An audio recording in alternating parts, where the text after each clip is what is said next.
A very good evening and welcome to Network. My name is Phumelele Zondi. Congratulations to South Africa's two biggest teams, Orlando Pirates and Kaizer Chiefs, for making it to the MTN 8 final. Now, people involved in the work of automatic remote controls are meeting in Cape Town as we speak. We'll tell you a bit about it tonight. People have been daring each other on the ALS Ice Bucket Challenge. Tonight we ask whether such initiatives really make a difference. We also chat about why girls are still unlikely to get into science and technology professions. We have more for you and we are live, so find us on SABC Network on Facebook and Twitter. We're on News Network at sabc.co.za and email. Let's start with your social media and technology news.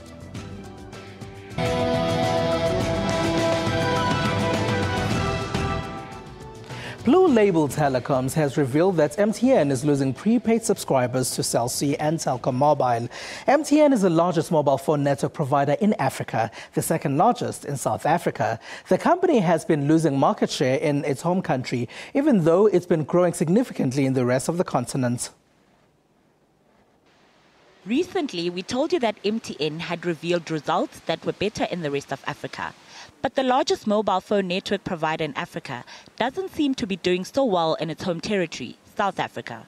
Results from Blue Label Telecoms, a JSE-listed distributor of prepaid products and services, shows that MTN is losing prepaid market share to smaller companies, Cell C and Telkom Mobile. The new results say MTN's share has fallen from 32% to 29%. Cell C is now at 19% from 17%, while Telkom Mobile is sitting at 2%, which is 100% growth.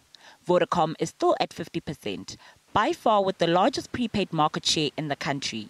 MTN is showing a significant decrease from 36% over a year ago.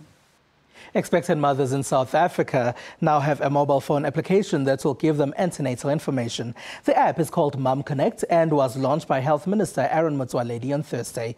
Motsoaledi says this is to reduce the number of maternal deaths in South Africa. Information provided will focus on the three main causes of maternal deaths in South Africa, which are HIV and AIDS, hypertension and hemorrhage. The service is text messaging based and is free of charge. To register for this, mothers should just dial *134 *550#. The Health Ministry says personnel in all its facilities have been trained to run it. Here's the Health Minister explaining what will happen now. In the next few weeks, every single health facility will be having at least one person who is trained and who is able to register these pregnant mothers.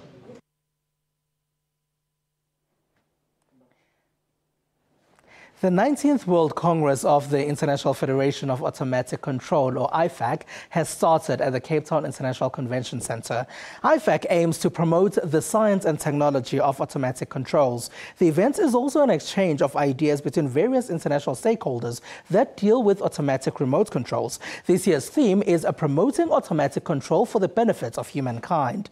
The conference started at 6 p.m. Opening it is South Africa's Science and Technology Minister, Naledi Pandor. It ends on Friday. South African celebrities like Katlego Maboy behind me from SABC's Expresso are taking up the ALS Ice Bucket Challenge. They're joining a list of international famous personalities such as Facebook founder Mark Zuckerberg and Microsoft's Bill Gates. The challenge asks people to either get cold water or ice poured on them or donate money to an ALS foundation. This has become the most successful Facebook campaign, but do such campaigns actually work? Here's Network's Buitumelo Kasa.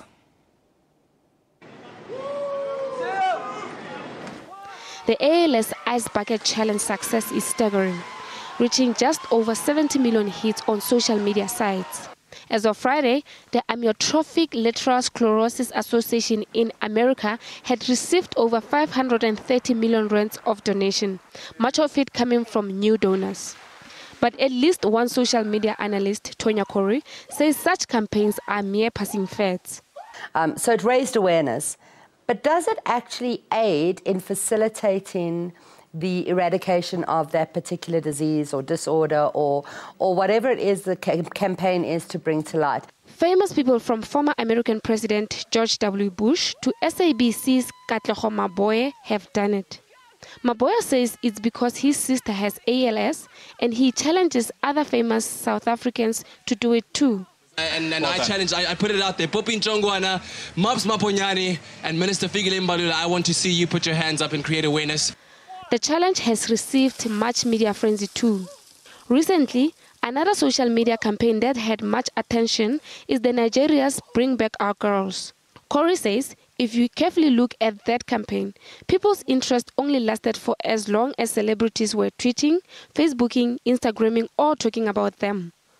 There needs to be a monetary or another drive that's tied to these challenges, so to speak, that brings back something of value from these campaigns. Whether campaigns like the Ice Bucket Challenge work or not, at least for a short period of time, people in social media get awareness of the world's most pressing issues.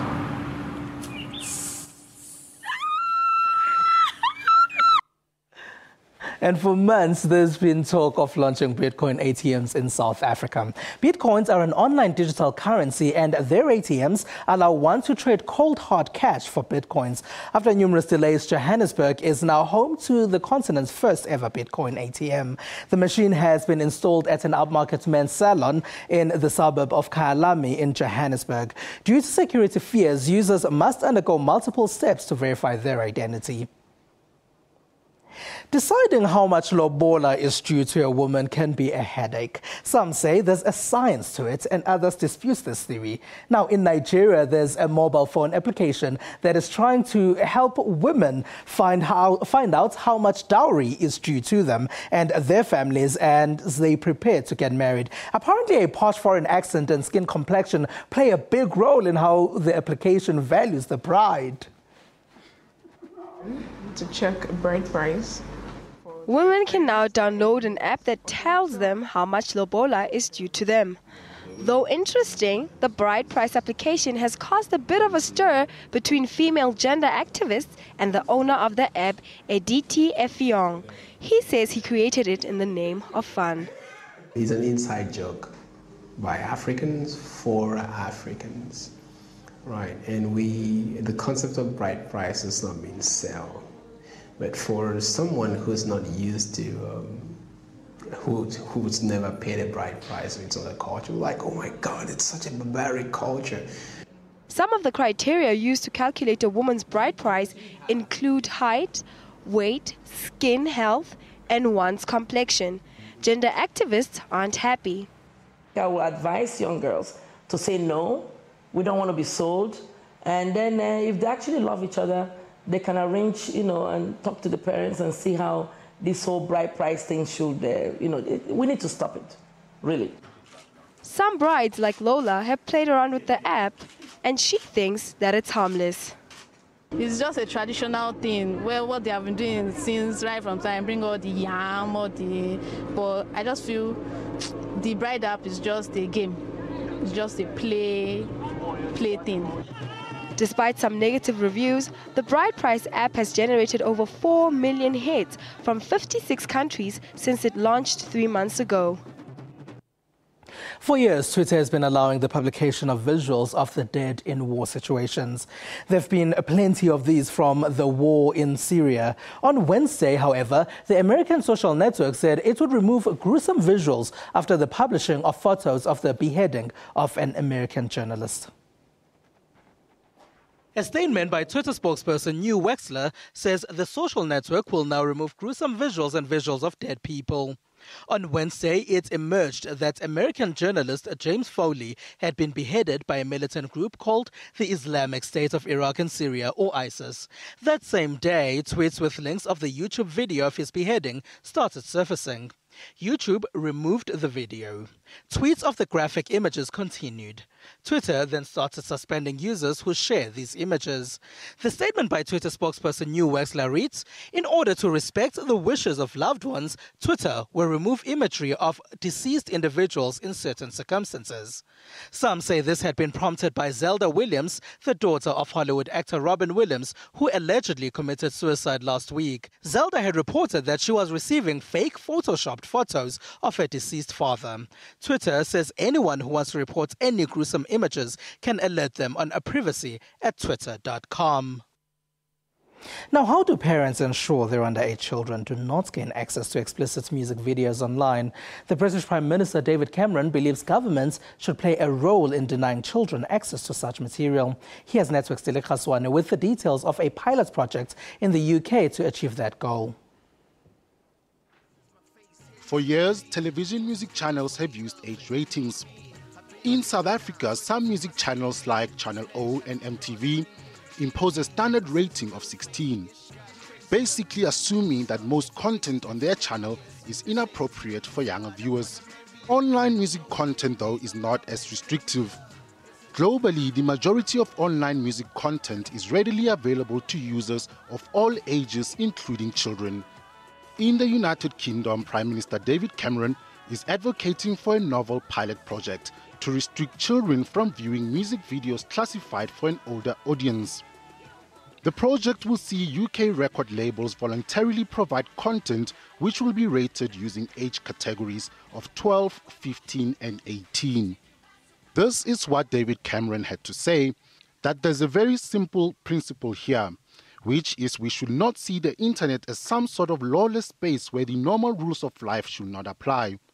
If you want to buy a music video offline, there are age restrictions on it, so we should try and recreate that system on the internet. Wake up. You're in a music video. For now, only 3 of the major UK record labels, Sony, Warner and Universal, have signed up to the scheme alongside YouTube and Vivo. The whole world will be looking at David Cameron's experiment to see if it's possible to police the internet. It's a SABC Network on Facebook and Twitter. After the break, we'll chat about new technology helping in education. Stay with us.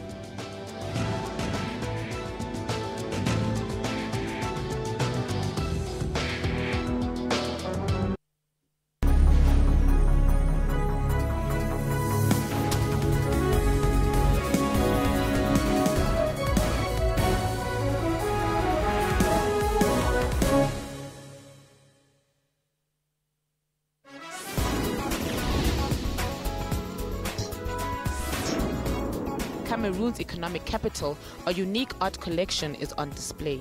Titled Yesterday's Memory, Tomorrow's Memory. We are trying to preserve this heritage despite many things that have changed in the designing, embroidery and the model. If I'm telling you, you don't like it, I call it defeat. Join Musam Khalipi on Afro Showbiz every Saturday at 19:30 CAT.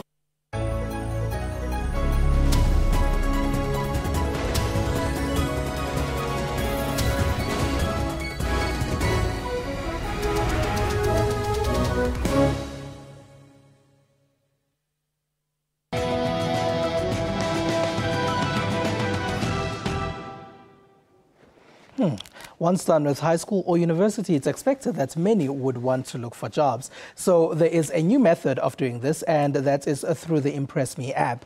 Despite these innovative methods, like the Impress Me app, an organization called Technogirl is worried that girls aren't getting into technology and science-related professions. Joining me in the studio is Jenny Murulane, the head of communications at the State Information Technology Agency. In Cape Town, there is Ahmed Ramdath from Byte Orbit. Hello and welcome to you both. Hi, it's Pamela. Ahmed, let's start with you. Please tell us about the Impress Me app. Okay, the Impress Me app is a mobile application that changes your smart device into a powerful recruitment platform. And there's really 2 perspectives to look at the application from. From the employer's perspective, you would either download the app or go to the web portal to advertise your available positions, much like one would do on existing recruitment platforms. From the employee point of view, you would download the application, browse for jobs, and when you see a job that interests you, you hit the apply button. The application will then prompt you to take a 60-second video selfie of yourself and apply for the job. I think at this point it is worthwhile to mention that the app gives you unlimited tries with the video selfie. And what are the benefits of taking these videos and uploading them online? There are many benefits. I mean, if we think about it, recruitment today is done pretty much the way our grandparents did, by submitting a CV. A video, on the other hand, gives you much deeper insight into a candidate. From a candidate's perspective as well, you get to sell yourself on more than just your work experience and your academic qualifications. You get into the picture, you get into the boardroom before your CV does. Okay, Jenny, now Amit has come up with an innovative method for employers to recruit people, but you're saying that if those jobs that Amit is advertising are in science and technology, it's most likely that boys are going to get them. Why is that? Well, research shows that within the STEM careers, which is science, technology, engineering and maths, figures for women are quite low. So the technical program is very much focused at trying to address that problem. And what we're doing within Technogirl, and as the State Information Technology, we're really proud to be a partner of the program, is to really orientate girl learners to the world of work. And what we do is we establish a 3-year long-term relationship with the girls, where the girls come in during their school period, but during their holidays. So during their schooling time frame, but during their holidays, they come in, they have mentors assigned to them, and then they get orientated into engineering, science, technology type of jobs through Technogirls. Why is it, though, that girls aren't getting into those jobs? You say maths and science education is a part of it. Well, the reasons are really vast, you know, also in terms of our country's background and where we come from, and just generally, you know, maths and science are always perceived to be the scary subjects, for lack of a better word. So the reasons are vast, but what we're trying to do with the program is really to try and demystify some of the fears around these related professions. So we take the girls in, we have a long-term relationship with them, and really try and orientate them into moving much easier into these jobs. And when they see that some of their mentors are actually women, the companies that get involved and so forth, a lot of the mentors are women, and we really try and show the girls that, you know what, it is women can make a difference in those fields. Now, Amit, in Cape Town, what sort of guidance do you give the people that are posting their CVs, or before they post their CVs online, what guidance do you give the young people that are applying for jobs? Yeah, it's like with most things in life, preparation is key. So you should know what you want to say, and just bear a few things in mind. Bear in mind that you've just got 60 seconds to impress your new potential employer. Also, do not forget to mention vital information like who you are, what your skills are, and why you think you are the best person for this job. And definitely originality and creativity has its place there, and whatever the candidate feels comfortable in that respect. And if I could just comment, I think, like, based on the youth that we are speaking about right now, one of the problems that they do have is finding a job based on lack of experience. What Impress Me does do is give the youth an opportunity to pitch themselves beyond the CV, so beyond a work experience perspective, which is a negative for many of them. This gives them an opportunity to get in there, get into the boardroom, and impress and persuade a future employer to give them that chance. And where can one find the app? Yeah, that's easy. That is at impressmeapp.com. Yeah. And yeah, we have a nice little line. If you want that job, forget the resume and just impressmeapp.com. All right. Amit Ramdath from Bytes Orbit and Jenny Murulane from CETA. Thank you very much for being a part of our network tonight. Thank you so much. Thank you. All right, and after the break, we have sabc.co.za/news in studio to talk to us about what South Africans look at online.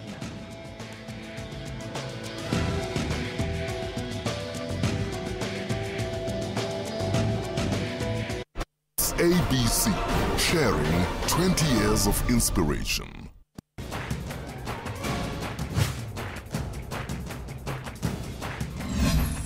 Can South Africans survive 2014?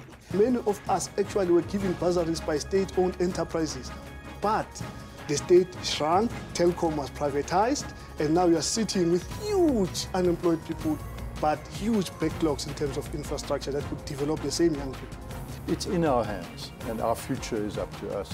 It's a tough year and tough decisions will have to be made by the government. It's an election year, which makes it difficult to make tough decisions. I mean, it's tough to make tough decisions. It's especially tough in an election year. That's Rights and Recourse, Sundays 2 p.m. on SABC News.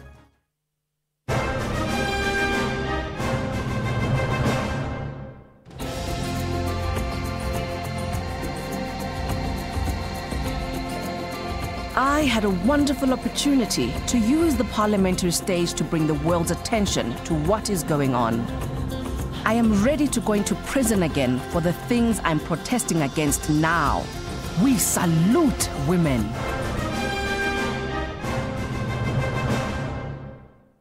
SABC, sharing 20 years of inspiration.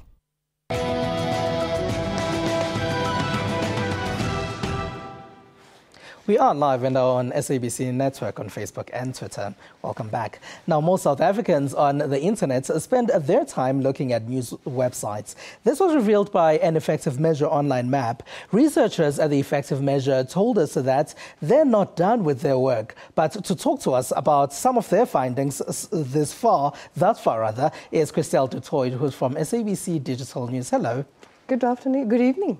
Hi. Now, why do South Africans on the internet gravitate towards news sites? I think we have to look at the demographics of what Effective Measure measured. We know that young people are on social media, that they are online, but when it comes to news, your biggest chunk of audience is between the ages of 30 and 60, and those are the audiences that are more interested in news. So I think the challenge for a news organisation, including the SABC, is to tailor news in such a way that young people are also interested. It's a combination of doing more entertainment news, more sexy news, but also making your politics news, your hard news, more interesting. Incorporate social media, incorporate video, make it more engaging. You say news can be sexy? It can. You know, there are tools that you can use where you can make things interactive, such as the map that has been released. You know, you engage with it, you see more what's happening. We find that internet users and news users specifically don't want to drown in a lot of information. They want quick snapshots of what's happening. They want to get straight to the crux. They don't stay on pages very long, so you have to engage them as much as possible while you've got them there. But that's what they do. But why do you think that they gravitate there? Why do you think that they go to the news?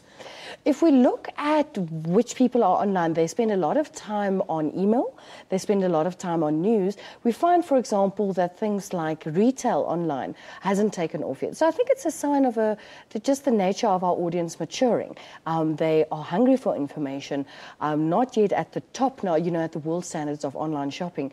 But we find that people don't necessarily want their news only on radio anymore, only on television anymore, only in a newspaper.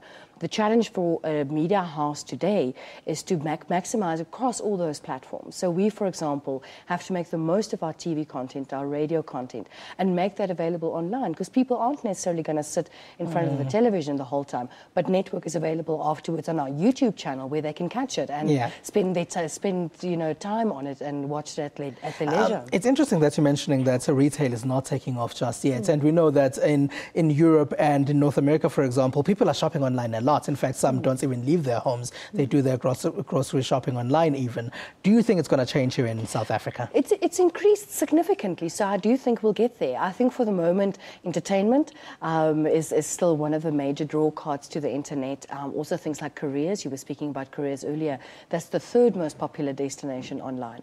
I think retail is definitely going to get there. From a news perspective for the moment, sensation sells. You find that the Oscar Pistorius trial and things like Julius Malema in Parliament consistently brings more traffic to your site and to your YouTube channels.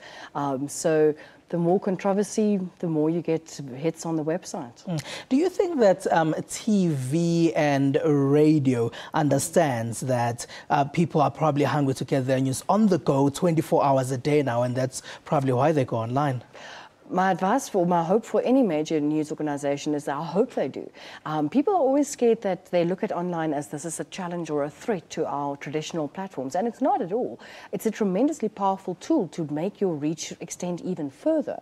We, for example, make SAFM news bulletins available online, and a lot of people will go there later and listen to it there and catch up. I think the key is to look at your content first. In the past it used to be we have TV, we have radio, we have digital. The focus should be on your content, on your story, and your platform becomes secondary, but makes the most of all your different platforms. All right, Christelle Dutoy from SABC Digital News. Thank you very much for being a part of our network tonight. Thank you very much. All right, now Kaizer Chiefs' 3-0 win over Platinum Stars is now a key chatting point in social media. They'll now be taking on Orlando Pirates in the final. Here's what else people are conversing about. People in social media have been chatting about Orlando Pirates' 3-1 victory over Wits on Saturday night. Pirates' win takes them to the final of the MTN 8 Challenge.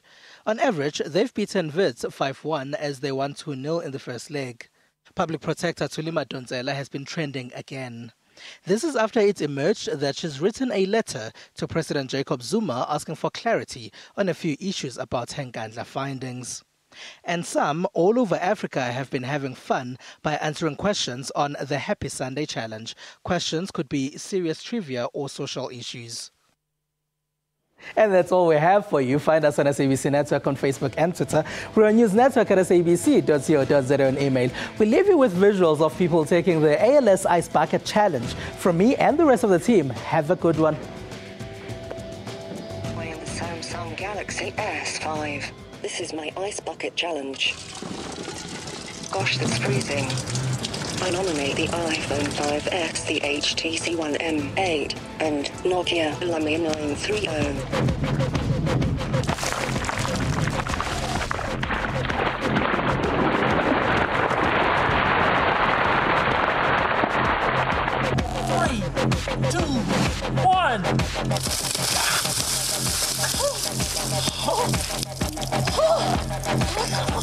I am ready for the ice now.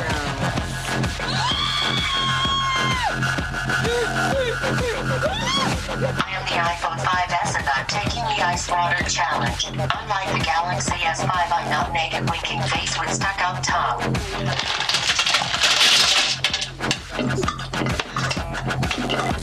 Go